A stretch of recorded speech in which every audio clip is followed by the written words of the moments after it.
SSC result দিছে। যারা আশানুরূপ ফলাফল করছো সবাইকে অভিনন্দন, তোমরা জীবন যুদ্ধে এক ধাপ হইলেও আগায় গেছো। যারা আশানুরূপ ফলাফল করো নাই, দুঃখ পাচ্ছ, ব্যাপার না, সামনে আরও অনেক সুযোগ আছে, সুযোগগুলোর সদ্ব্যবহার করো। কিন্তু তোমরা যারা আশানুরূপ ফলাফল করো নাই কিন্তু বলতেছো যে এইটা একটা পেপার মাত্র, এই সার্টিফিকেট একটা কাগজ মাত্র, আমার ভবিষ্যৎ নির্ধারণ করতে পারে না, ভাই সরি টু সে, তোমরা এই সোসাইটির জন্য ফিট না।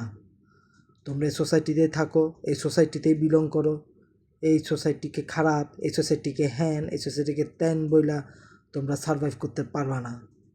নিজেদের ব্যর্থতা স্বীকার করো, নিজেদের ব্যর্থতা স্বীকার করে সামনে আগায় যাও, না হলে সারা জীবনই মারা খাইতে থাকবা।